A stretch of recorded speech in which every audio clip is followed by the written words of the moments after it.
जय हिंद दोस्तों। Donald Trump अब भारत के आईटी सेक्टर के ऊपर सैंक्शंस या टैरिफ लगाने वाला है। ऐसी बातें वॉशिंगटन से निकलने लगी हैं इस समय। बांग्लादेश अब यूक्रेन के अंदर ट्रुप्स को भेजेगा। जी हाँ, ये लेटेस्ट खबर आई है कंगलुओं की तरफ से। ये बहुत ही शॉकिंग न्यूज़ है। मोदी जी और ट्रंप के बीच में अभी जो ट्विटर पे जो थोड़ी बहुत दोस्ती हुई है, उसके बाद ये पता लग रहा है कि मोदी जी और ट्रंप जो हैं वो मिलने वाले हैं। जी हाँ, अगले महीने मलेशिया में मीटिंग हो सकता है मोदी जी और ट्रंप के बारे में। ये भी एक लेटेस्ट खबर निकली है। और जो ट्रंप जो है ना बाबू ने ऑलरेडी एग्जेम्पशंस देना स्टार्ट कर दिया है। मतलब ट्रंप को आटे चावल का भाव मालूम पड़ने लगा है और उसने बहुत सारे देशों को अब एग्जेम्पशन देने का ऑर्डर दे दिया है आज। मतलब टैरिफ खत्म बहुत सारे प्रोडक्ट्स के अंदर। ट्रंप की बस हवा निकल चुकी है यहाँ पे धीरे धीरे। लुटनिक जो है मीनवाइल, ये तो एक बात है, लेकिन दूसरे तरफ लुटनिक जो है वो उसने जापान की बहुत बड़ी बेइज्जती कर दी। कैमरा के सामने उसने ब्रैग किया कि कैसे यूनाइटेड स्टेट्स ने $550 बिलियन का एक्सटॉर्शन किया है, जापान से पैसे लिए हैं, जापान से कमिटमेंट लिए हैं यूएस के अंदर इन्वेस्ट करने के लिए। उस बात का लुटनिक ने ब्रैग भी किया और भारत का इंसल्ट भी कर दिया। जी हाँ, लुटनिक ने कहा कि भाई भारत को सॉरी बोलना पड़ेगा डोनाल्ड ट्रंप को अगले कुछ हफ्तों के अंदर। देखना भारत सॉरी बोलेगा, ऐसा लुटनिक जो ट्रंप का चमचा कॉमर्स सेक्रेटरी है उसने बोला है। और इतना ही नहीं, अचानक यूरोपियन यूनियन को हिम्मत आ गई भाई ट्रंप के सामने खड़ी रहने के लिए। 3.5 बिलियन यूरोस का फाइन लगाया है गूगल के ऊपर यूरोपियन यूनियन ने। और जो ट्रंप ने डिनर ऑर्गेनाइज किया था ना जो सारे टेक सीईओस के साथ, वहाँ पे सुंदर पिचाई ने जाके ट्रंप को कंप्लेंट किया, पापा पापा मेरे ऊपर ना 3.5 बिलियन का फाइन लगा दिया यूरोपियन यूनियन ने, कुछ करो। और ट्रंप ने इमीडिएटली पोस्ट लगा दिया कि भाई यूनाइटेड स्टेट्स अब यूरोपियन यूनियन के खिलाफ कार्रवाई करेगा, ये इलीगल फाइन जो यूरोपियन यूनियन ने लगाया। तो भाई अचानक यूरोपियन यूनियन को इतनी हिम्मत क्यों आ गई? क्योंकि भाई यहाँ पे गेम कुछ और ही चल रहा है। यूक्रेन जो है अब भारत के साथ बात कर रहा है, कोऑर्डिनेशन कर रहा है। जेलेंस्की का टीम मोदी जी के साथ बातें कर रहे हैं। और यूरोपियन यूनियन का कॉल तो मोदी जी के साथ अभी रिसेंटली हो ही गया था, जहाँ पे free trade agreement European union के बारे में भी बातें चल रही थी। और वो भी हो रहा है। और अभी ऐसा लग रहा है कि मोदी जी जो है यूक्रेन के अंदर पीस डील कराने वाले हैं बहुत जल्दी। उसके बारे में भी इस वीडियो में बात करेंगे। भारत के जो लोग हैं, भारतीय लोगों के अगेंस्ट प्रोटेस्ट शुरू हो चुके हैं ऑस्ट्रेलिया जापान के अंदर भी। जी हाँ, जब वो जापान जिसने $60 बिलियन का ट्रेड का कमिटमेंट किया है इनमें भारत के अंदर इन्वेस्ट करने के लिए, उसके अंदर भी एंटी इंडिया प्रोटेस्ट स्टार्ट कर चुका है डीप स्टेट। ऑस्ट्रेलिया, जापान और यूएस के अंदर तो इतना बड़ा लेवल का रेसिज्म यहाँ पे हो गया है। और पाकिस्तान के अंदर यूएस का C-17 ग्लोब मास्टर लैंड हो चुका है। माना जा रहा है कि F-16 के स्पेयर पार्ट्स इसके अंदर है। ऑफिशियली ये बोला जा रहा है कि भाई फ्लड रिलीफ का सामान भेजा जा रहा है, लेकिन उसके बारे में भी हम बात करेंगे। बीसीसीआई ने भाई एक बहुत ही घटिया सा एक्सक्यूज़ दे दिया है कि पाकिस्तान के साथ वो लोग क्यों खेलना चाहते हैं। दोस्तों बहुत सारे अपडेट्स है इस वीडियो में। मेरा नाम है गिरीश और आप देख रहे हैं MGO पॉलिटिक्स। चलिए स्टार्ट करते हैं। दोस्तों इस वीडियो को लाइक कीजिए, मेरा नया चैनल है, मैं मोटिवेट हो जाऊँगा। मेरे चैनल को सब्सक्राइब कीजिए। चलिए स्टार्ट करते हैं। बांग्लादेश के मोहम्मद यूनुस अब ट्रूप्स भेजने वाला है यूक्रेन के अंदर। जी हाँ, मैंने कभी अपने सपने में भी नहीं सोचा था कि ऐसी कोई खबर भी मैं पढ़ूंगा। अब लेटेस्ट रिपोर्ट्स के अनुसार क्या हो रहा है कि यूनाइटेड स्टेट्स यूक्रेन और यूरोपियन यूनियन के साथ मिलकर एक बफर जोन का प्लान बना रहा है। और इस बफर जोन के अंदर नॉन नेटो कंट्रीज, मतलब जो न्यूट्रल कंट्रीज हैं, उनके ट्रूप्स को डिप्लॉय करने की यहाँ पे बातें की जा रही है। और जाहिर सी बात है अब भारत के ट्रूप्स तो नहीं होंगे, क्योंकि अब तो यूएस ये समझता है कि भाई भारत तो रशिया के कैंप में। तो इसीलिए उन्होंने कौन से देश को आइडेंटिफाई किया? जी हाँ, कंगलुओं को आइडेंटिफाई किया। बांग्लादेश और सऊदी अरेबिया, ये दो देशों के जो ट्रुप्स हैं वो अब जो बफर जोन बनने वाला है, सो कॉल्ड बफर जोन, अगर ये होता भी है कभी, तो बांग्लादेश और सऊदी अरेबिया के ट्रूप्स जाके यूक्रेन में डिप्लॉय करेंगे। ये लेटेस्ट खबर यहाँ पे निकली है भैया। तो मोहम्मद यूनुस की सरकार बदलने के बाद यूएस का पूरा पिट्ठू बन चुका है बांग्लादेश। तो यूएस ने अपने टट्टुओं को यूक्रेन भेजने का डिसीजन लिया है। अब देखना पड़ेगा कि भाई बांग्लादेशी जो है वो रोहिंग्या वालों को तो नहीं भेजेंगे वहाँ पे। कंगलुओं को वैसे लड़ना आता है कि नहीं हमें पता नहीं है, पर ठीक है, चौकीदारी के लिए तो भेजा जा सकता है। लेकिन भारत का जो आईटी सेक्टर के ऊपर बहुत बड़ा थ्रेट सामने आ चुका है। एक्चुअली मैं शुरुआत ये वाले न्यूज़ से करना चाहिए था, मुझे कंगलुओं के बारे में बात नहीं करना चाहिए था, लेकिन ठीक है। अब यहाँ पे ये आईटी सेक्टर को लेके एक खबर आ गई है यूएस के मीडिया के अंदर कि भाई भारत के आईटी सेक्टर के ऊपर अब टैरिफ लगने वाला है। तो पूरा हड़कंप मच चुका है इंटरनेट के अंदर।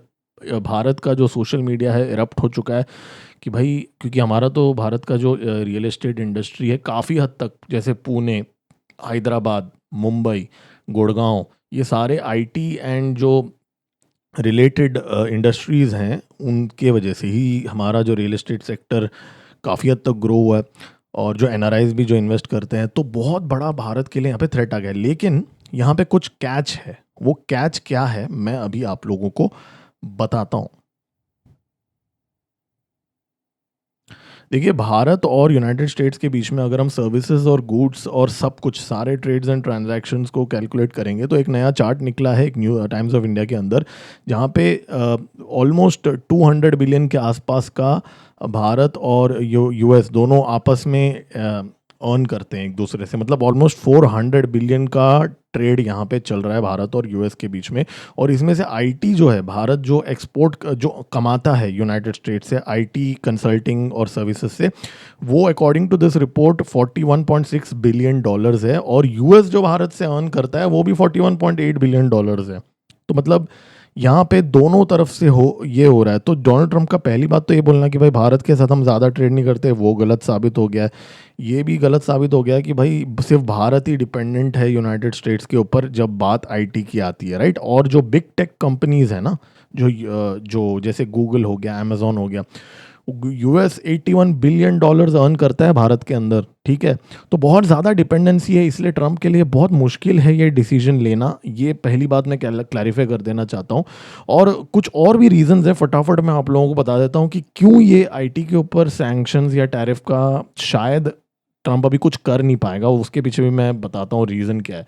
देखिए, एक्चुअली डब्ल्यूटीओ के सिग्नेटरी हैं यूनाइटेड स्टेट्स और भारत दोनों, ठीक है।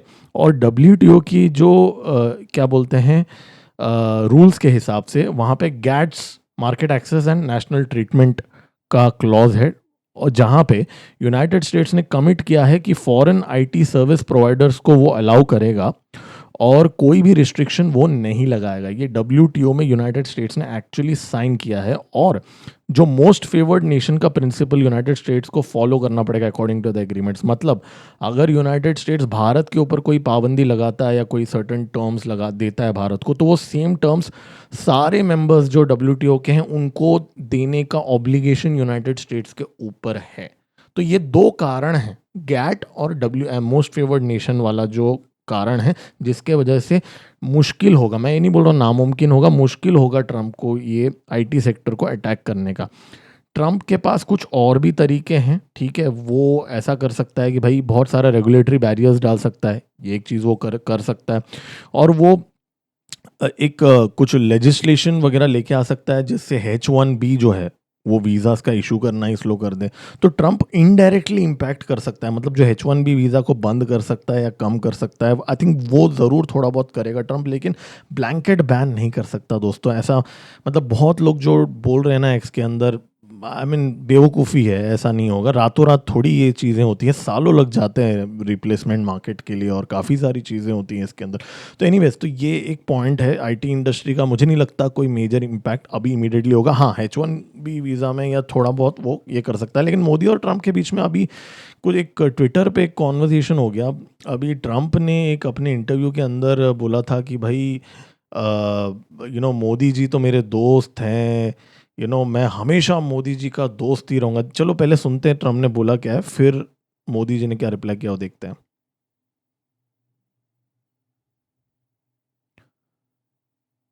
तो ट्रम्प ने बोला कि भाई I will always be friends with Modi, he is a great prime minister, United States and India have a special relationship, there is nothing to worry about.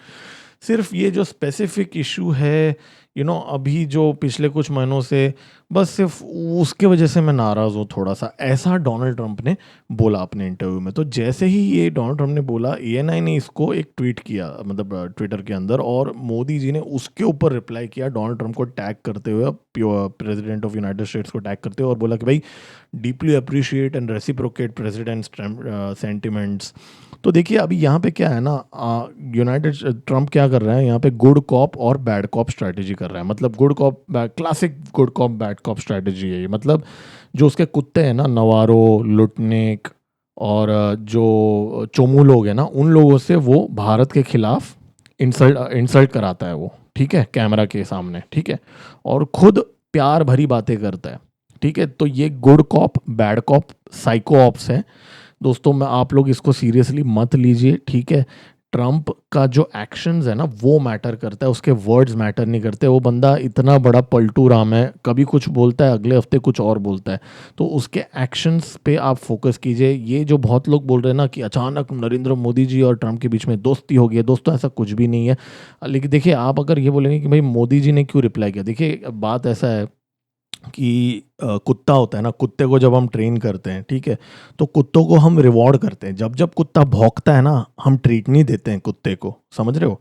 जब कुत्ता खुद को अच्छे से बिहेव करता है ना, तो हम एक ट्रीट दे देते हैं, राइट।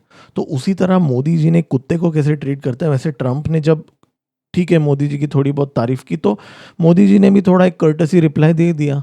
अब इसका मतलब ये थोड़ी है कि जो इतना बड़ा जो बखेड़ा खड़ा किया है डोनाल्ड ट्रम्प ने वो सॉल्व हो गया है, ऐसा थोड़ी होता है यार, एक बात पे नहीं होता। लेकिन यहाँ पे कुछ संकेत तो आ रहे हैं भाई कि डोनाल्ड ट्रम्प प्रेशर में है। अब मैं वो क्यों है वो मैं आप लोगों को बता देता हूँ। ट्रम्प ने अभी लेटेस्ट न्यूज़ आया है कि भाई ऑलमोस्ट 40 से ज़्यादा कैटेगरीज में ट्रम्प ने अब जो टैरिफ्स है वो हटाना स्टार्ट कर दिया। जी हाँ, ट्रम्प की हवा जो है अब थोड़ी बहुत टाइट हो रही है अभी इस समय, क्योंकि ट्रम्प ने क्या कर दिया कि भाई ऊट सूट सब लोगों के ऊपर टैरिफ लगा दिया। तो अब यूनाइटेड स्टेट्स के अंदर कुछ चीज़ों की शॉर्टेज आने लगी है। जी हाँ, ऐसे न्यूज़ रिपोर्ट्स आ रहे हैं कि यूनाइटेड स्टेट्स के अंदर जो इलेक्ट्रिक व्हीकल्स मैन्युफैक्चर करने के लिए जो निकल और जो मेटल्स चाहिए होता है, उसका बहुत बड़ा शॉर्टफॉल स्टार्ट हो गया है। फार्मास्यूटिकल्स का भी शॉर्टफॉल स्टार्ट हो गया है। और वो सारी चीज़ें जो यूनाइटेड स्टेट्स के अंदर नहीं बनाया जा सकता, उन चीज़ों के ऊपर ट्रम्प ने अब टैरिफ जो है हटा दिया है। अब ये जो टैरिफ है ये ब्लैंकेट सारे देशों के लिए नहीं हटाया है उसने, 45 कैटेगरीज को आइडेंटिफाई किया है ट्रम्प ने, और कुछ अलाइंड पार्टनर्स, मतलब जिन लोगों के साथ ट्यूनिंग हो चुकी है, उनके लिए ये एग्जेम्पशन डोनाल्ड ट्रम्प ने दे दिया है। तो दोस्तों यहाँ पे बहुत ही क्लियर हो गया है कि यहाँ पे ट्रम्प भी को भी अभी थोड़ा बहुत पिंच होने लगा है, यूनाइटेड स्टेट्स को थोड़ा सा पिंच होने लगा है कि धीरे धीरे धीरे, देखो ये जो क्लाइम डाउन है ना, टैरिफ हटाना और पीछे हटना, ये रातों रात नहीं होने वाला, ठीक है, क्योंकि ट्रम्प भी तो ईगोइस्टिक बंदा है ना, तो ऐसे थोड़ी पीछे हट जाएगा। उसको भी तो एक ऑफ रैम्प चाहिए जो मोदी जी ने देने की कोशिश की। लेकिन यहाँ पे वो क्या कर रहा है ना, धीरे धीरे धीरे धीरे थोड़ा थोड़ा थोड़ा थोड़ा करके टैरिफ्स को हटाना स्टार्ट कर दिया है डोनाल्ड ट्रम्प ने। तो मतलब सिचुएशन ठीक नहीं है यूनाइटेड स्टेट्स के अंदर। ट्रम्प का ये दोस्ती वाला स्टेटमेंट, चलो जैसे मैंने कहा मैं उसको उतना सीरियसली नहीं लूँगा, लेकिन इसको तो हमें लेना पड़ेगा ना कि भाई वो टैरिफ को एग्जेम्पशन करना स्टार्ट कर दिया डोनाल्ड ट्रम्प ने। तो ये potential tariff adjustments for aligned partners करके इसने एक ऑर्डर रिलीज़ किया है। और जैसे मैंने कहा 45 कैटेगरीज हैं जिसके अंदर ये एग्जाम्पशन देने वाला है। अभी यहाँ पे लुटनिक जो बंदा है कॉमर्स सेक्रेटरी, उसने अभी क्या है कि जापान ने यूनाइटेड स्टेट्स के सामने पूरी तरीके से घुटने टेक दिए। बेचारे जो जापान है, जहाँ यूएस के इतने सारे मिलिट्री बेसेस हैं 1945 से लेके आज तक जापान के अंदर, तो पूरी तरीके से जापान तो मिलिट्रीली ऑक्युपाइड है, राइट, यूनाइटेड स्टेट्स के द्वारा। तो जापान ने $550 बिलियन, दोस्तों $550 बिलियन यूनाइटेड स्टेट्स के अंदर देने का डिसीजन इन्वेस्ट करने का डिसीजन ले लिया है। ये एक्सटॉर्शन है दोस्तों, ये इन्वेस्टमेंट नहीं है। किसी सो कॉल्ड एलाई को प्रेशराइज करके उससे हफ्ता वसूल किया है डोनाल्ड ट्रम्प ने। हफ्ता तो नहीं बोलूँगा, ये तो पूरा सालों तक का इन्वेस्टमेंट $550 बिलियन का ट्रम्प ने दिया है। ये प्योर एक्सटॉर्शन मनी है जो डोनाल्ड ट्रम्प ने जापान से एक्सट्रैक्ट किया हुआ है यहाँ पे, और धमकी देके। तो जापान को अब ये पैसे energy infrastructure, chip manufacturing, critical minerals, mining, ship building, ये सारे जगहों पे इन्वेस्ट करना होगा। डोनाल्ड ट्रम्प बताएगा उनको कि भाई ये पैसा कहाँ इन्वेस्ट करना है यूनाइटेड स्टेट्स के अंदर। मतलब दोस्तों, आप ना ये समझ लो कि जैसे ब्रिटिश का ईस्ट इंडिया कंपनी है ना, जैसे वो भारत को कंट्रोल करते थे, वैसे ही यूनाइटेड स्टेट इस समय जापान को कंट्रोल कर रहा है। मानना पड़ेगा, जापान ने भारत के साथ जो $60 बिलियन का इन्वेस्टमेंट खुद से जो दिया है, धमकी वाला नहीं, खुद से जो डिसीजन लिया है, इसके बावजूद जापान ये सारी चीज़ें भारत के साथ कर रहा है। मानना पड़ेगा जापान को, बेचारों को। और लुटनिक जो इतना हरामी आदमी है ना, उसका वीडियो आप देखो। अ, मतलब मैं आपको उसका वीडियो ट्विटर पे आप देखिए।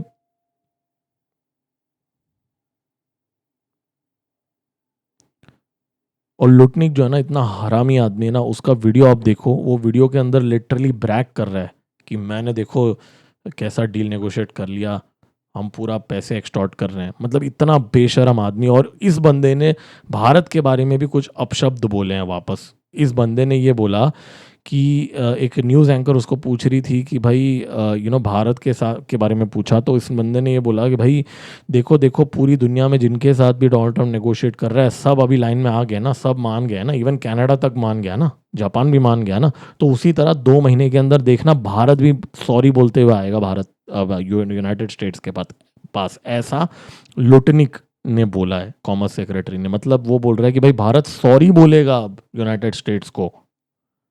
तो इस लेवल का घटिया आदमी है। और दूसरे तरफ डोनाल्ड ट्रंप वहाँ पे मोदी जी के साथ दोस्ती की बातें कर रहे हैं और बोल रहे हैं कि भाई भारत का और यूनाइटेड स्टेट्स का रिलेशनशिप तो बहुत ही अच्छा ही होने वाला है, नथिंग टू वरी अबाउट, ऐसा वो बोल रहा है। तो यहाँ बहुत ही classic good cop bad cop खेल रहे हैं। नवारो बुढ़ा जो है थक गया है लगता है, क्योंकि आज उसका कोई ऐसा बड़ा स्टेटमेंट नहीं आया, सिर्फ एक ही उसने, उसका तो वही है ना, जैसे सुबह उठ के ब्रश करते हैं ना हम सब, वैसे वो सुबह उठ के भारत के बारे में एक ट्वीट करता है। तो आज उसने छोटा मोटा ही ट्वीट किया, कुछ ऐसा नया नहीं बोला। तो थक गया है बुढ़ा नवारो। और यहाँ पे अब यूरोपियन यूनियन ने भाई बहुत बड़ा हिम्मत दिखा दिया यार, मानना पड़ेगा यूरोपियन यूनियन को। सीधा $3.5 बिलियन का फाइन लगा दिया है गूगल के ऊपर। ठीक है, अब ये फाइन क्यों लगा है, एक्चुअली क्या है, मैं ज़्यादा डिटेल में नहीं जाऊँगा, लेकिन जो गूगल का जो एड्स होते हैं ना, वो गूगल का जो एड्स हैं, वो यूरोपियन यूनियन बोलता है कि ये जो एड्स जो गूगल दिखाता है डिस्प्ले एड्स में, वो गूगल अपने खुद का जो क्लाउड है गूगल सर्च इंजन का, उसका फ़ायदा उठाता है और खुद के एड्स को ज़्यादा प्रेफरेंस देता है रादर देन अदर कॉम्पिटिटर्स के एड्स को। मतलब गूगल आज एक एडवर्टाइजिंग नेटवर्क है, राइट, डिस्प्ले एड्स करता है वो। तो गूगल खुद के ही एड्स को गूगल सर्च के अंदर ज़्यादा प्रायोरिटाइजेशन देता है, इसलिए ये फाइन लगा दिया यूरोपियन यूनियन। मैं बहुत ओवर सिंप्लीफाई कर रहा हूँ, और भी कॉम्प्लिकेटेड चीज़ है, बट मुझे आगे भी बढ़ना है, आगे भी न्यूज़ है। तो ये इस रीज़न की वजह से ये फाइन लगा दिया। लेकिन ट्रंप बाबू जो है वो भड़क गया। उसने इमीडिएटली अभी एक ट्वीट कर दिया कि भाई हिम्मत कैसे हुई। ठीक है, उसका ट्वीट आ भी गया, ट्रूथ सोशल में पोस्ट किया भाई कि एक अमेरिकन कंपनी को यूरोप ने आज हिट कर दिया, $3.5 बिलियन का फाइन लगा के। ये अमेरिकन टैक्स पेयर का नुकसान होने वाला है, क्योंकि ये पैसा अमेरिकन टैक्स पेयर के पास आने वाला। देखो ट्रम्प का ना ये एक टैक्टिक है कि भाई कुछ भी हो जाए ना, वो अमेरिकन टैक्स पेयर का नाम ले लेता है कि अरे ये नहीं होता तो अमेरिकन टैक्स पेयर के पास आ जाता, ये नहीं होता तो अमेरिकन टैक्स पेयर बेनिफिट हो जाता। मतलब हर चीज़, मतलब यूक्रेन का वॉर को भी उसने अमेरिकन टैक्स पेयर के साथ लिंक कर दिया, जबकि अमेरिकन टैक्स पेयर तो साला कमा रहा है पैसे यूक्रेनियन वॉर से। एनीवेज वो अलग बात है, अलग टॉपिक है, बट हर चीज़ को इसमें, तो यहाँ पे उसने बोला अमेरिकन टैक्स पेयर के लिए फेयर नहीं है। पता नहीं अमेरिकन टैक्स पेयर इसके अंदर कहाँ से आ गया। थोड़ी बांट रहा है गूगल पैसे अमेरिकन टैक्स पेयर को। बोल रहा है कि भाई एप्पल जो है, एप्पल ये पहली बार नहीं हुआ, एप्पल को भी $17 बिलियन का फाइन देना पड़ा। मेरे अमेरिकन कंपनियों के खिलाफ यूरोपियन यूनियन साजिश कर रहा है, ऐसा करके एक भड़क के उसने एक ट्वीट दे दिया डोनाल्ड ट्रंप ने। लेकिन यूरोपियन यूनियन को मानना पड़ेगा यार, एकदम वसाल स्टेट है यूनाइटेड स्टेट्स का, फिर भी उसने हेकड़ी दिखा के किया। और क्यों ना करे, क्योंकि यूरोपियन यूनियन का कॉन्वर्जेशन अब भारत के साथ हो रहा है भाई, फ्री ट्रेड एग्रीमेंट की नेगोशिएशंस हो रही हैं। और जो उर्सुला है, ठीक है, और यूरोपियन यूनियन के जो बाकी ऑफिशियल्स हैं, उनका मोदी जी के साथ कॉल हुआ अभी इस हफ्ते। और उस कॉल के अंदर माना जा रहा है कि वो बोल रहे हैं कि भाई अब जो यूक्रेन युद्ध का जो सोल्यूशन है वो तो मोदी जी के पास है, ट्रम्प के पास तो है ही नहीं। जो बंदा ट्रम्प इतना ब्रैग कर रहा था अलास्का में, इतना शोशा करके पुतिन के साथ मीटिंग किया, फिर जाके यूरोपियन यूनियन के लीडर्स के साथ जाके मीटिंग किया, वो बंदे को अब यूरोपियन यूनियन बोल रहा है भाई वो तो कुछ कर ही नहीं सकता, वो तो मोदी जी के हाथ में है भाई यूक्रेन वॉर का सोल्यूशन। क्योंकि मोदी जी की बात अब ज़ेलेंस्की से भी हो रही है, मोदी जी की बात पुतिन से भी हुई, गाड़ी के अंदर 45 मिनट्स का कॉन्वर्जेशन था ना। तो क्या बात किया अभी, टाइम पास की बातें तो नहीं की होगी ना पुतिन और मोदी जी ने। तो मोदी जी की बात पुतिन से हुई, फिर जेलेंस्की से हुई, अब यूरोपियन यूनियन के ऑफिशियल्स के साथ हुई, फिर फ्रांस के साथ भी आज हुई। फ्रांस का जो मैक्रोन है आज उसने ट्वीट कर दिया कि भाई, या उसने ये भी बोला कि भाई यूक्रेन का सॉल्यूशन मोदी जी, भारत को ये करना पड़ेगा, कंट्रीब्यूट करना पड़ेगा। तो अब ट्रंप ने पहले क्या बोला था कि मैं यूक्रेन का युद्ध सॉल्व करूंगा, राइट, मेरे को नोबेल पीस प्राइज चाहिए, राइट। अब ट्रंप ने वो बोलना बंद कर दिया। ट्रंप ने बोला कि भाई मैं ये नेगोशिएशन नहीं करने वाला हूँ, ठीक है। अब सारे यूरोप के जो कंट्रीज हैं वो मोदी जी के पैर पकड़ने लग गए कि भाई मोदी जी अब सॉल्व करेंगे इसको। एनीवेज, तो ये एक खबर है। अब यहाँ पे दूसरा एक मैंने ट्रेंड देख रहा हूँ कि एंटी इंडिया प्रोटेस्ट बहुत हो रहा है। अब मैं इसको एंटी इंडिया क्यों बोल रहा हूँ, क्योंकि ऑफिशियली तो ये एंटी इमिग्रेशन प्रोटेस्ट्स हैं जो ऑस्ट्रेलिया में हो रहे हैं, इनफैक्ट जापान में भी हो रहे हैं। लेकिन सेलेक्टिवली इंडियंस को टारगेट किया जा रहा है। मतलब अगर आप न्यूज़ देखोगे ना, ये देशों के अंदर सेलेक्टिवली इंडियंस के बारे में मीम्स बनाए जा रहे हैं, बहुत सारा हेट कंटेंट फैलाया जा रहा है।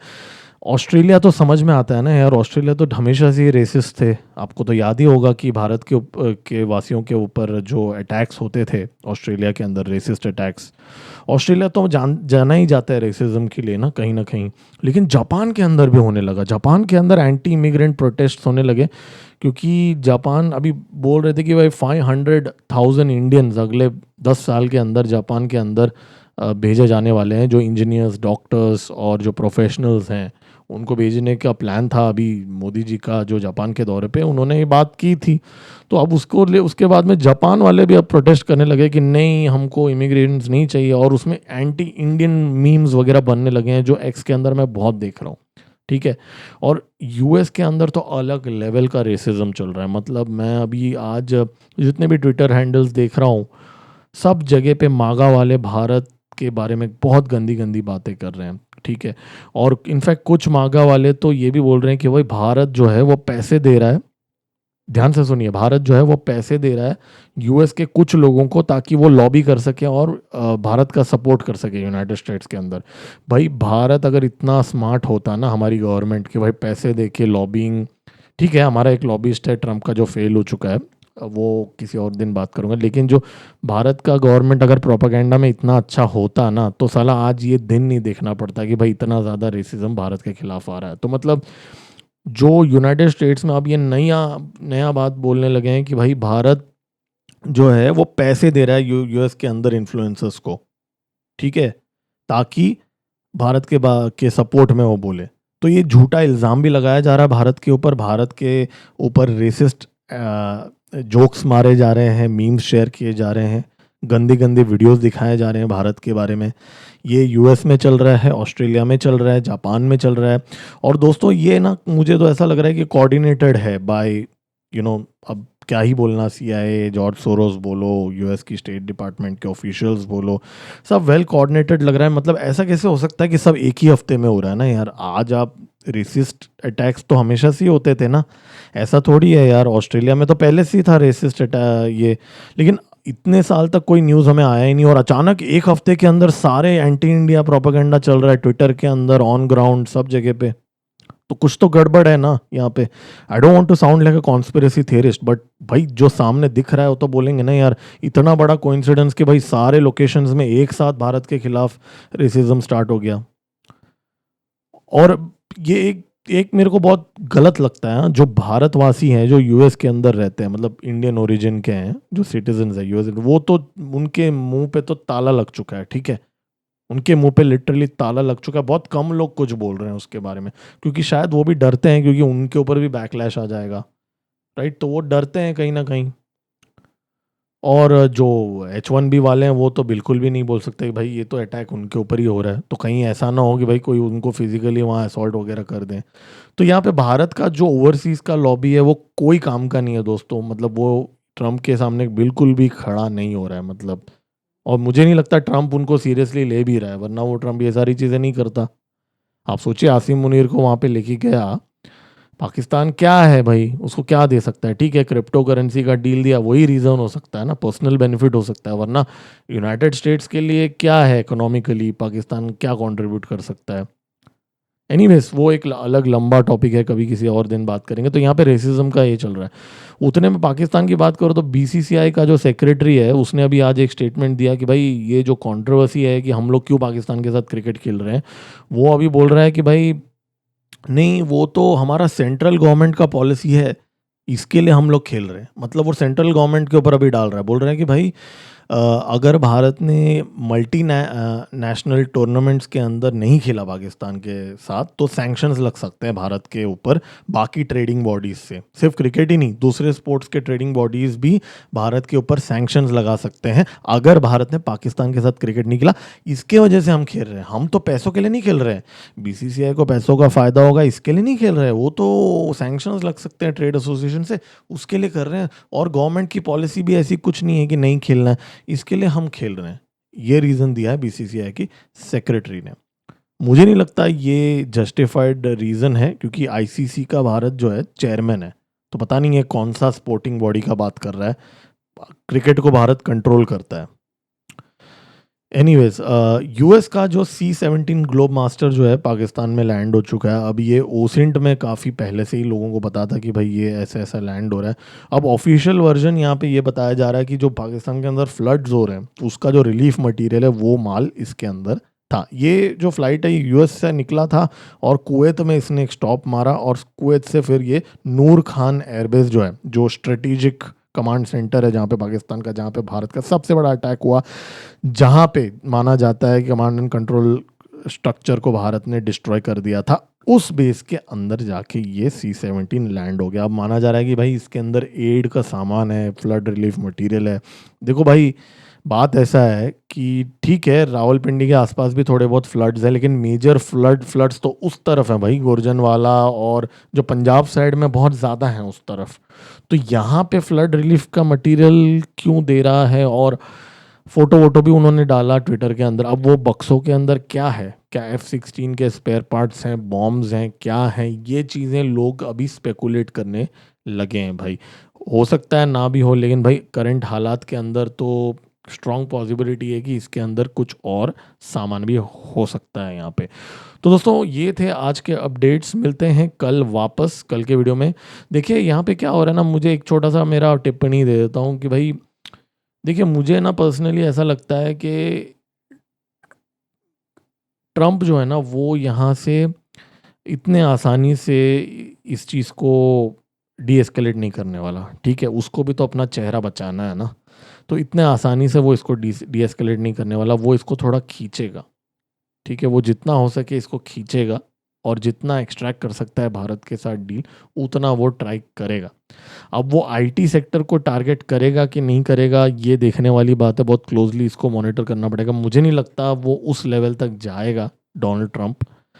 लेकिन अब यहाँ पे क्वेश्चन ये आ गया है कि पूरे दुनिया के अंदर Bharat, China, Russia, United states, सिर्फ गिन के टर्की और एक दो नेशन है, टर्की भी मैं नहीं बोलूँगा, ये एक दो ये चार पांच ही नेशन है जो सॉवरेन नेशन है, मतलब वो जो अपने दम पे आज डिसीजंस ले रहे हैं। भारत भी, चाइना भी, रशिया भी, यूनाइटेड स्टेट्स भी। ठीक है, ये पोल्स हैं। ठीक है, और भारत वसाल स्टेट नहीं बनने वाला, एटलीस्ट जब तक मोदी जी रहेंगे भारत वसाल स्टेट नहीं बनने वाला। ये कोशिश है हमारे गवर्नमेंट की अभी इस समय। तख्ता पलट का ट्रेन मैंने तो बोला ही है भाई, वो तो चल ही रहा है ट्रायल। लेकिन बात यहाँ पे देखने वाली ये है कि भारत जो है खड़ा है यूनाइटेड स्टेट्स के सामने, और आगे जो न्यू वर्ल्ड ऑर्डर के अंदर भारत को अब ना यूनाइटेड स्टेट्स, हमारा जो एटीट्यूड हमेशा से ऐसा रहा है ना, अरे यार यूएस का साथ चला जाएगा, क्यों चाहिए यार, हम अपने दम पे अपना देश का इकोनॉमी बनाएंगे। ठीक है, ट्रेड करेंगे यूनाइटेड स्टेट्स के साथ, ट्रेड तो हम रशिया से भी करते हैं, ट्रेड तो सबके साथ करते हैं, माल तो सबके साथ खरीदेंगे बेचेंगे, लेकिन हम किसी के साथ हम बेड पे नहीं जा सकते।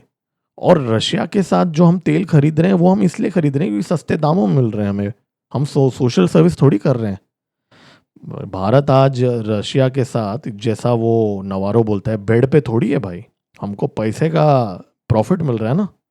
कल अगर ऑयल का प्राइस बढ़ा देगा रशिया तो हम रशिया से नहीं लेंगे। अरे वस बेड पे होना क्या होता है, जैसे जापान ने अभी 550 बिलियन यूएस के अंदर इन्वेस्ट करने का डिसीजन लिया है for no reason whatsoever, free में पैसे इन्वेस्ट करने का डिसीजन लिया, वो होता है बेड पे होना यार। जो घुटने टेके हैं यूरोपियन यूनियन ने यूएस के अंदर जो अमाउंट इन्वेस्ट करने का, वो होता है बेड पे होना। ठीक है, अपने दम पे अपने प्रॉफिट के लिए डील करना बेड पे होना नहीं होता। तो भारत के अंदर अब ये कॉन्फिडेंस आने की ज़रूरत है कि भाई हम ना अभी डरना नहीं है, हमें हमें $10 ट्रिलियन का इकोनॉमी बनना है और हम बनेंगे। एक दो वॉर भी करना पड़ेगा बीच में जो हमारे ऊपर थोपा जाएगा बहुत जल्द। एनीवेज ये सारी चीज़ों को मैं डेली ट्रैक करते रहूँगा। मिलते हैं मेरे अगले वीडियो में। मेरा नाम है गिरीश और आप देख रहे हैं एमजियो पॉलिटिक्स। दोस्तों इस वीडियो को लाइक कीजिए, मैं मोटिवेट हो जाऊँगा। मेरा नया चैनल है, सब्सक्राइब कीजिए। मिलते हैं अगले वीडियो में। जय हिंद।